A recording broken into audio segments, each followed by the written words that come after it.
Olá, pessoal, sejam muito bem-vindos a mais uma videoaula de metodologia dos trabalhos acadêmicos. Eu sou a professora Antonina Galotti e hoje a gente vai conversar sobre um tema muito importante, que é a citação em documentos acadêmicos. Então, eu preparei um materialzinho para você bem simplificado, para desmistificar a dificuldade que a gente tem de fazer a pesquisa e citar a fonte, tá? E tentar diminuir aquele bloqueio que se torna às vezes um calvário na vida de quem quer fazer pesquisa científica. Então vamos lá? Vou colocar aqui para vocês o material. Bom, primeiramente a gente precisa considerar que quando a gente está no meio acadêmico, em faculdade, universidade, né, seja fazendo graduação, mestrado, doutorado, a gente trabalha com um tipo específico de conhecimento, que é o conhecimento científico. E o conhecimento científico ele é feito utilizando-se de métodos diferentes, de técnicas diferentes, há uma exigência maior no processo investigativo dentro das universidades, dentro das faculdades, tá? Então, essas exigências, elas nos fazem, digamos assim, ter que seguir um padrão para elaborar os diferentes trabalhos acadêmicos, seja um artigo, um paper, uma monografia, uma dissertação, uma tese. Nós temos que seguir um padrão. Normalmente, no meio jurídico, a gente trabalha com a ABNT, certo? Que é o fórum mais usado nas pesquisas em nossa área, né? Nas pesquisas jurídicas, para estabelecer essas regras. E hoje, em especial, a gente vai trabalhar com a ABNT 10.520 de 2002, tá? Então, vamos lá. Primeiramente, a gente precisa destacar que a nossa exigência, né, de citar, de mencionar a informação que a gente extrai de alguma fonte, seja de um livro, de um artigo, de um blog, de um congresso, né? A gente precisa mencionar essa fonte, a gente precisa dar os créditos a quem pensou nisso, a quem foi o autor daquilo, né? Daquela teoria, daquele pensamento. E aí, quando a pessoa que está pesquisando, produzindo o trabalho acadêmico, ela não cita, ela incorre numa infração que tem impactos no mundo ético, no mundo acadêmico, inclusive no mundo penal, né? Que é o plágio. A gente já fez um vídeo, inclusive, falando sobre a questão da ética na pesquisa e do plágio. Tá? Então, essa norma que nós viemos citando, a 10.520, ela especifica todas as características que são importantes para apresentar a citação em documentos.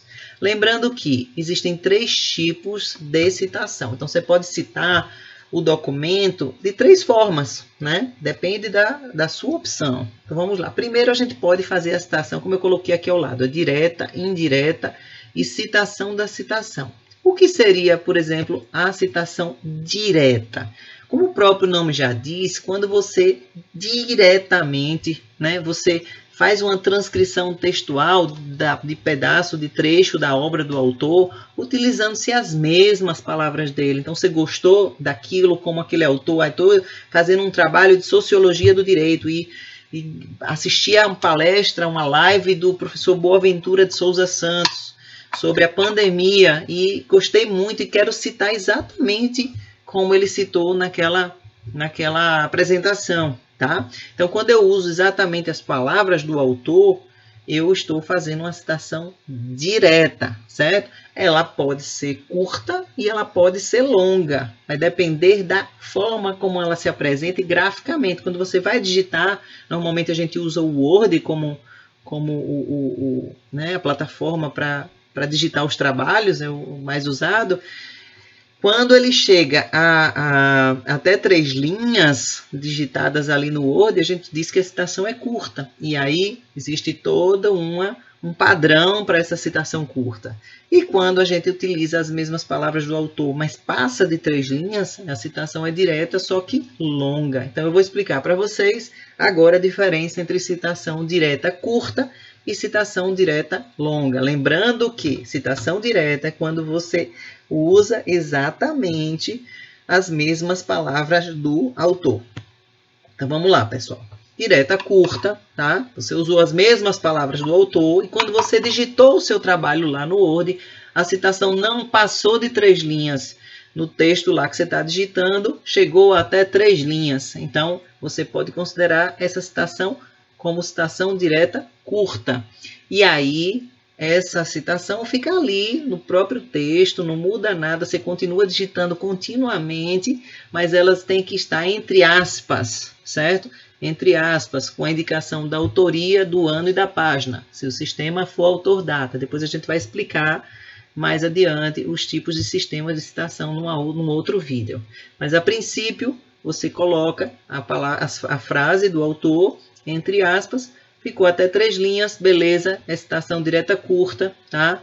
Aspas duplas, e aí, como a citação é direta, você vai colocar ali o autor, o sobrenome do autor, o ano e obrigatoriamente você tem que colocar a página, certo? Aspas simples, pessoal, é só quando você já vai pegar no texto do autor e lá já está entre aspas. Então, você vai especificar uma citação dentro de outra, tá? Então, vejam aqui os exemplos a seguir. Então, coloquei aqui 3 exemplos. Exemplo 1, exemplo 2, exemplo 3. Todos 3 trabalham a mesma citação, que é a direta curta, certo? Você usou as mesmas palavras do autor e digitou e não chegou, ou no máximo chegou a 3 linhas, exatamente como está aí. Imagine que aí seja uma página do Word que a gente terminou de digitar. Então, eu coloquei 3 exemplos para vocês entenderem só as diferenças. Veja que aqui eu estou usando, né, no exemplo 1, resh, né?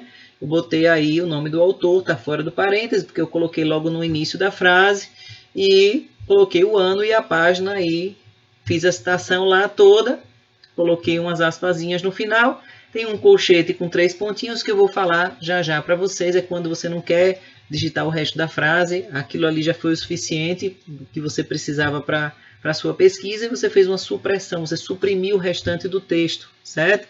A gente vai falar sobre isso já com mais detalhes. No exemplo 2, veja aí que nós começamos o texto, depois abrimos aspas para colocar ali a citação conforme Gil. Tem algumas supressões no meio do texto, porque só interessava esse pedaço, esse trechinho do texto. Só que aí, qual é a grande diferença do 1 para o 2? É que nós indicamos o autor ao final da citação.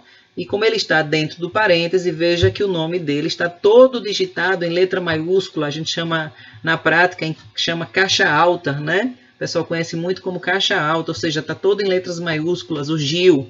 E aí tem o ano e a página também, obrigatoriamente. Lembrando que página é sempre um P minúsculo com um pontinho, certo? No exemplo 3, a gente fez aí novamente iniciando com o nome do autor, né? Então veja, ele está fora do parêntese. Quando o nome do autor aparece no início da frase, ele vem fora do parêntese e não precisa colocar, não deve colocar todo em caixa alta, só a primeira letra vem em maiúsculo, isso é a orientação da ABNT, e depois segue o restante. Então são 3 exemplos aí de citação direta curta, tá? Mas vamos agora para a citação direta longa.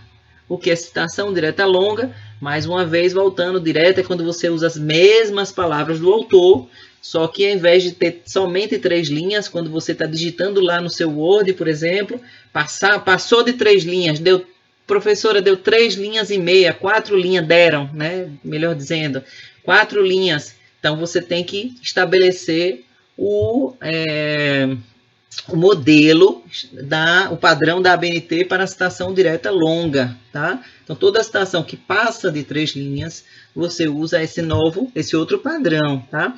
Obrigatoriamente, você vai pegar toda a fala, né, do autor, a menção, o trecho que você quer citar, que vai ser exatamente com as palavras do autor, porque é uma citação direta. Você vai selecionar ele, fazer um recuo de 4 centímetros da margem esquerda, eu vou mostrar já o modelo. Vai usar uma fonte menor do que a do texto utilizado.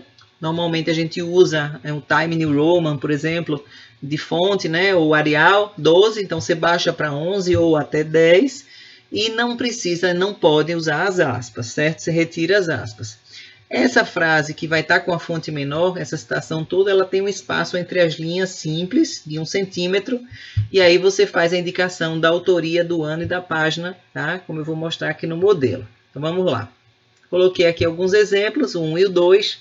Nesse exemplo 1, tá vendo? Observem aí que se eu fosse digitar esse trecho todo aí de Marconi e Lakatos, passariam de 3 linhas no Word. E aí eu tive que fazer o quê? Selecionei o trechinho, fiz um recuo, ó, isso aqui é um recuo de 4 centímetros, veja que ele está afastado do início lá, da mesma margem, né? Ele está afastado 4 centímetros, e eu fiz uma supressão, comecei o texto já do trecho adiante, né? Tem esse colchete com as 3 reticênciazinhas, é a supressão, não tem aspas, observem, e coloquei o nome dos 2 autores, que foram Marconi e Lakatos, todo em caixa alta, ou seja, letra maiúscula, dentro do parêntese, vírgula, o ano, vírgula, a página. Obrigatoriamente tem que ter ano e página, como eu falei a vocês, a página se escreve com P minúsculo, tá?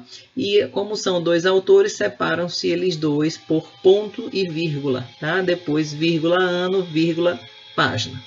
No exemplo 2, só existe uma diferença do 1.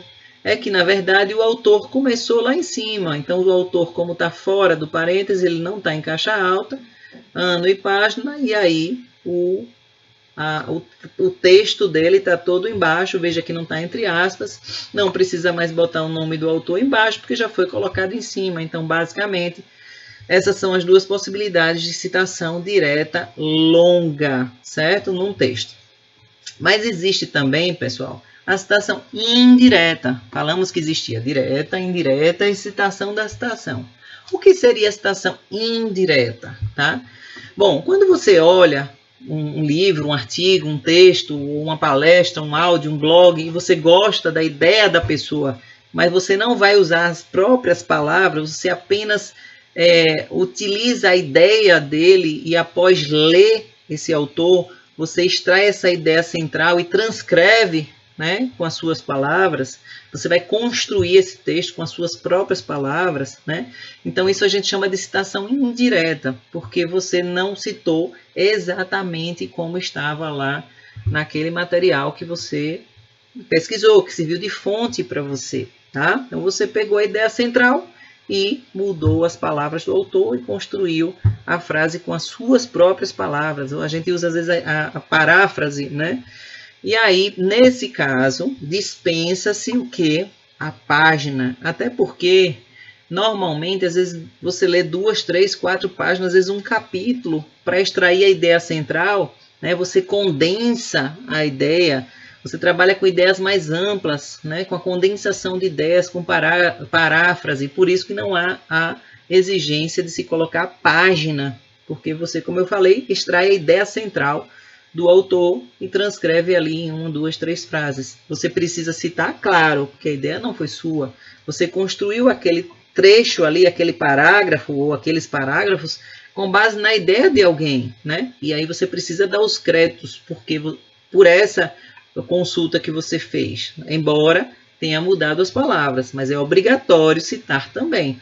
Por exemplo, vou dar um exemplo para vocês clássico aqui. Vocês sabem que é teoria tridimensional do direito, né, que fala do fato, valor e norma, foi desenvolvida por um jurista famoso chamado Miguel Reale.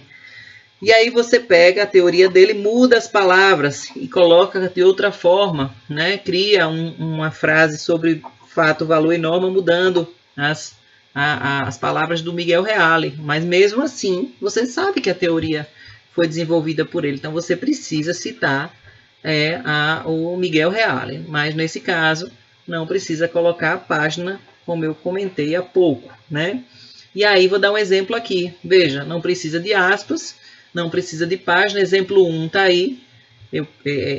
Digamos que eu estou me inspirando em Demo, Pedro Demo, que a obra dele é do ano de 2000, e eu extraí essa frase aqui, mudei as palavras, mas foi extraída da obra de Pedro Demo. Então, eu cita, a gente chama de citação, mas é uma citação indireta, e aí não precisa de aspas e não precisa do número de página, da paginação. No exemplo 2, é a mesma situação, também é uma citação indireta, só que eu peguei e coloquei o autor aqui no início da frase, por isso que ele está fora do parêntese, mantendo a mesma regra da citação direta e não está em caixa alta, né? Está com a letra minúscula, começa só a inicial maiúscula. E aí a gente coloca aqui o ano, o nome dos autores e coloca a frase deles sem aspas. Então é muito, muito simples, é a citação mais aceita nos trabalhos acadêmicos, né? Porque espera-se que que o pesquisador leia, extraia a sua observação a partir da ideia central, sem mudar, deturpar aquela ideia, não é? Tem que colocar um juízo de valor, mas você pode mudar as palavras e fazer essa citação indireta, tá? E temos o terceiro tipo de citação, que é a citação da citação, ou citação de citação. Essa citação é que a gente pede uma atenção muito grande para ela, porque ela tem que ser usada com muita parcimônia, usada com muito cuidado, porque é quando você, como o próprio nome já diz, você cita algo através de alguém. Então, citação de citação, né? É quando você não conseguiu ter acesso a um texto original, né? Digamos que é um livro francês, e aí você pegou e alguém aqui no Brasil estudou esse livro francês, ele não foi traduzido, mas fez comentários e citou esse, por exemplo, vamos falar aqui, Pierre Bourdieu, um sociólogo francês conhecidíssimo também, e aí um pesquisador brasileiro escreveu um livro e citou um texto de Bourdieu dentro do livro dele, né? E aí você está citando o autor brasileiro que citou Bourdieu. Então, é citação de citação, né?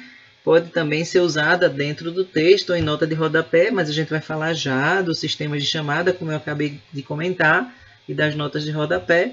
O importante que vocês entendam agora é que quando você vai citar dessa forma, citação de citação, usa-se uma expressão em itálico chamada apud, né? Que significa, se você for ler apud e traduzir isso, significa citado por. Vocês vão entender agora aqui no exemplo. Eu coloquei aqui dois exemplozinhos. No exemplo 1, esse autor Celtis, ele citou Gil, que foi do ano de 2007, e trouxe essa frase dele. Então, o livro que eu li foi o de Celtis, né? E segundo Celtis, citado por Gil em 2007, as dificuldades na formulação do problema de pesquisa podem ser minimizadas, etc, etc, etc. Então, quando você lê apud, você tem que imaginar que ali significa citado por, né? Então, Celtis, que foi citado por Gil em 2007, as dificuldades são essas. No exemplo 2, define-se a pesquisação como, ali já é uma citação direta longa, por isso que ela está com esse recuo, por isso que ela está com essa margem mais afastada e com a fonte um pouco menor, já foi de propósito. Só que lá embaixo, veja que lá onde fala dos autores, diz Thiolent, apud Gil, né? Então, o autor que pensou nisso foi o Thiolent e que foi citado por Gil no ano de 2007, na página 55. Veja, inclusive, que houve a colocação da página porque trata-se de uma citação direta. E no exemplo 1, trata-se de uma citação indireta, então não há nem aspas, nem página, né? Então, observem que sempre na citação da citação é um autor que lê o outro autor e que na obra dele ele faz menção a esse autor. Então, você já é o terceiro que está lendo um autor que está citando um outro autor. Por isso que chama citação de citação, certo? Então, é muito importante que vocês evitem esse tipo de citação. Não é uma citação bem vista no meio acadêmico, não é uma citação... ela deve ser evitada ao máximo, a não ser que você realmente não tenha acesso à obra, né? Na primeira, por exemplo, o autor Gil, né? Ele não teve, ele citou Celtis, mas o ideal é que você, quando viu em Gil citando Celtis, que você vá até a obra de Celtis, certo? Para não fazer a citação através da obra de Gil. Então, você vai buscar a fonte original para não ficar citando alguém que já foi citado e recitado por terceiros. Então, é por isso que no meio acadêmico, em especial nos trabalhos de mestrado e doutorado, evita-se muito a citação da citação. Ele é muito mal visto e é questionado normalmente em banca por que é que foi feita e se você não teve acesso à obra original, porque passa uma ideia de desleixo. Eu não gosto muito dessa palavra, mas até de preguiça de procurar a obra original. Então é importante que você verifique a obra original para poder fazer a citação, preferencialmente de forma direta ou indireta, evitando esse terceiro tipo de citação, que é citação de citação. Tá bom, pessoal? Então, eu vou encerrar esse vídeo para não ficar muito longo e vou abrir um outro vídeo para a gente trabalhar, em especial agora, com as notas de rodapé, que eu falei há pouco, né? Vamos falar sobre as notas de rodapé e sobre os sistemas de chamada, que são dois tipos. O autor-data, que é a maioria dos exemplos que vocês viram agora, o autor seguido do ano e da página, por exemplo, na citação direta, e o sistema numérico, que vocês também já devem ter visto em vários artigos, em livros, onde tem um númerozinho, um expoentezinho, ou um número entre parênteses, e a referência está lá no pé da página em nota de rodapé. Então, nós vamos estudar o que são notas de rodapé, quais são os tipos de nota de rodapé e os sistemas de chamada. Não percam na próxima videoaula. Obrigada, um beijo em todos e até breve.